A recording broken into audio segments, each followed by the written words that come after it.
నమస్తే. Welcome to Andhra Prabha. నేను రఘునందన్. భారతదేశం ఉగ్రవాదం, వేర్పాటువాదం లాంటి మిలిటెన్సీపై జీరో టాలరెన్స్ విధానాన్ని అవలంబిస్తోంది. ముప్పు ఎటు నుంచి పొంచి ఉన్నా వదిలిపెట్టడం లేదు. ఇప్పటివరకు మనకు ఎక్కువగా తెలిసిన శత్రువు పాకిస్తాన్ మాత్రమే. కానీ భారత్ సరిహద్దు దేశాలన్నింటి నుంచి మనకు ముప్పు పొంచి ఉంది. బంగ్లాదేశ్, మయన్మార్ నుంచి వేర్పాటువాదం బుసలుగొడుతోంది. ఎప్పుడు మన దేశంపై దాడి చేయాలని చూసినా సైన్యం ఆయా దేశాల పీచ వణిచివేస్తోంది. అందులో భాగంగానే మయన్మార్లోనూ మనం సర్జికల్ స్ట్రైక్స్ చేశాం. మిలిటెంట్లు లక్ష్యంగా మన సైన్యం గత ఏడాది కోవర్ట్ ఆపరేషన్ నిర్వహించింది. తాజాగా రిపబ్లిక్ డే సందర్భంగా సైనికులకు ఇచ్చిన శౌర్య చక్ర పురస్కారంతో ఈ విషయం వెలుగులోకి వచ్చింది. ఇలాంటి ఆపరేషన్ గురించి కేంద్రం ధృవీకరించడం చాలా అరుదు. 21వ పారా స్పెషల్ ఫోర్స్కి చెందిన లెఫ్టినెంట్ కల్నల్ ఘటాగే ఆదిత్య శ్రీకుమార్కు కేంద్రం శౌర్య చక్ర అవార్డును ప్రకటించింది. మయన్మార్లో అత్యంత ఖచ్చితత్వంతో ఆపరేషన్ చేపట్టి మిలిటెంట్ క్యాంపును ధ్వంసం చేసినందుకు గాను ఆదిత్య శ్రీకుమార్ను ఈ పురస్కారంతో సత్కరించింది. అయితే ఈ ఆపరేషన్కు సంబంధించిన పూర్తి వివరాలను కేంద్రం వెల్లడించలేదు. కేవలం దేశ వ్యతిరేక ముఠాలకు చెందిన శిబిరాలను లక్ష్యంగా చేసుకున్నామని మాత్రం చెప్పింది. కానీ గతంలో United liberation front of Assam, independent ULFA I ఉగ్రవాద సంస్థ చేసిన ప్రకటనతో పాటు కొన్ని వార్తా కథనాలు పరిశీలిస్తే ఈ దాడికి సంబంధించిన పూర్తి వివరాలు తెలుస్తాయి. ఆ వివరాలు ఈ వీడియోలో చూద్దాం.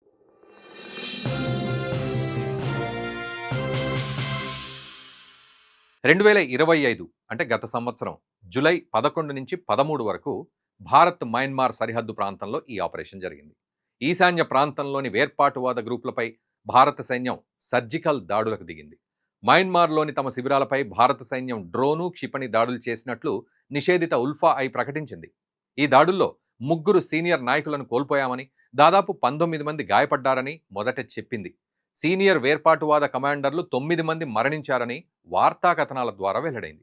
మయన్మార్ సైన్యం సహకారంతో ఉల్ఫా ఐ, ఎన్ఎస్సిఎన్-కే స్థావరాలపై ఆదివారం తెల్లవారుజామున భారత సైన్యం డ్రోన్లతో విరుచుకుపడింది.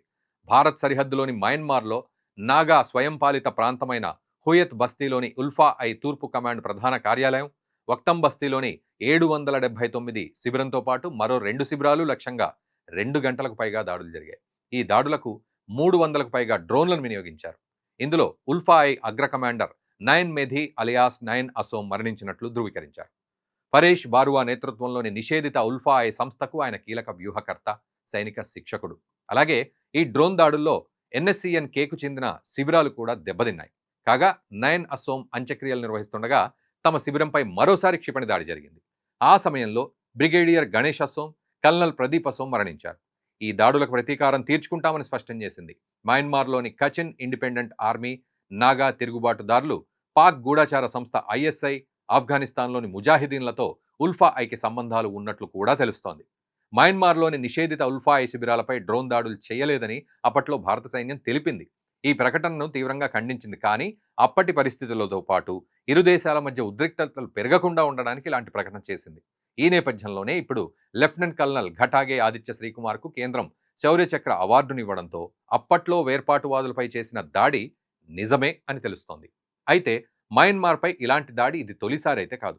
గతంలో భారత సైన్యంపై జరిగిన దాడికి ప్రతీకారంగా ఇండియన్ ఆర్మీ ఒక సర్జికల్ స్ట్రైక్ నిర్వహించింది. 2015 జూన్ 4 ఉదయం మణిపూర్లోని చందేల్ జిల్లాలో ఉగ్రవాద దాడి జరిగింది.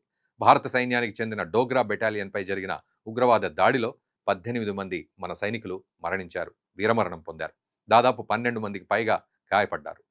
తెంగ్నౌపాల్ న్యూ సమతాల్ రోడ్డులో ఉగ్రవాదులు మాటు వేసి మరీ ఈ దాడికి తెగబడ్డారు. అధునాతన పేలుడు పరికరాలు ఉపయోగించారు. అప్పట్లో కొత్తగా ఏర్పాటైన ఉగ్రవాద సంస్థ United liberation front of western south east Asia ఈ విధ్వంసకర దాడికి బాధ్యత వహించింది. ఈ ఘటనను మోదీ ప్రభుత్వం సీరియస్గా తీసుకుంది. ఈ దాడికి పాల్పడిన ఉగ్రవాదులు సరిహద్దు దేశం మయన్మార్లో ఉన్నారనే సమాచారంతో సైన్యంతో అత్యున్నతమైన పారా కమాండోలను రంగంలోకి దించింది. జూన్ 8, 9 రాత్రి సమయంలో para special force team Myanmar అడవుల్లోకి ప్రవేశించి అక్కడ దాక్కున్న 20 మంది ఉగ్రవాదుల్ని మట్టుబెట్టి ప్రతీకారం తీర్చుకుంది. ఈ సాహసోపేత ఆపరేషన్ తర్వాత టీంలోని 8 మంది సభ్యులకు కేంద్రం గ్యాలంటరీ అవార్డులు కూడా అందించింది. అసోంను ప్రత్యేక రాష్ట్రం చేయాలనే డిమాండ్తో 1979లో ఉల్ఫా సంస్థ ఏర్పాటైంది. తిరుగుబాటు పేరుతో ఆయుధాలు చేతబట్టిన ఆందోళనకారులు అనేక విధ్వంస చర్యలకు పాల్పడ్డారు. 1990లో దీన్ని కేంద్ర ప్రభుత్వం నిషేధించింది. ఈ క్రమంలో శాంతి చర్చలకు సుదీర్ఘ ప్రయత్నాలు కూడా జరిగాయి. అరవింద్ రాజ్ఖోవా సారథ్యంలోని ఉల్ఫా బృందం ఈ చర్చలకు 2011లో తొలిసారి ముందుకొచ్చింది. అప్పటి నుంచే చర్చలు జరిగాయి. ఈ చర్చలు 2023లో ఫలించాయి. ఈ క్రమంలో కేంద్ర రాష్ట్ర ప్రభుత్వాల మధ్య శాంతి ఒప్పందంపై సంతకాలు జరిగాయి. కేంద్ర హోంశాఖ మంత్రి అమిత్ షా సమక్షంలో జరిగిన ఈ కార్యక్రమంలో అసోం ముఖ్యమంత్రి హిమంత బిశ్వ శర్మతో పాటు ఉల్ఫా ప్రతినిధులు పాల్గొన్నారు. ఈ ఒప్పందం తర్వాత పరేష్ బారువా నేతృత్వంలోని ఉల్ఫా ఐ వర్గం మాత్రం ఈ ఒప్పందాన్ని వ్యతిరేకించింది. అప్పటి నుంచి పరేష్ చైనా మయన్మార్ సరిహద్దుల్లో తలదాచుకున్నాడు. ఈ విధమైన దాడుల వల్ల ఈశాన్య రాష్ట్రాల్లో ఉగ్రవాద సంస్థల ప్రభావం బాగా పెరిగిపోయింది. అందువల్ల ఆ ప్రాంతంలో వేర్పాటువాదం బుసలుగొట్టింది. ఉల్ఫా ఉగ్రవాదులు లొంగిపోయిన తర్వాత దాదాపు తగ్గుముఖం పట్టినప్పటికీ కొన్ని సంస్థలు చిన్న స్థాయిలో పని చేస్తూనే ఉన్నాయి. వీటి వల్ల ఈశాన్య రాష్ట్రాల్లో ఘర్షణలు పెరుగుతున్నాయి. 2023లో మయన్మార్లో జరిగిన జాతుల మధ్య ఘర్షణల్లో ఈ వేర్పాటువాద సంస్థలు కీలక పాత్ర పోషించాయి.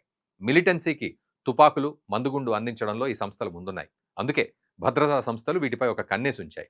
సరిగ్గా మాటు వేసి చూశాయి. 2025 జూలైలో భద్రతా బలగాలు రంగంలోకి దిగి ఈ సర్జికల్ స్ట్రైక్స్ చేశాయి. తద్వారా ఉల్ఫా ఐ స్థావరాలను ధ్వంసం చేసేశాయి.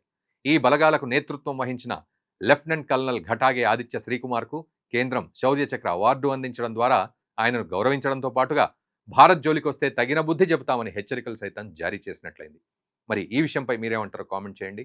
మరిన్ని ఇలాంటి అప్డేట్స్ కోసం మా ఛానల్ని సబ్స్క్రైబ్ చేయండి. Thank you very much.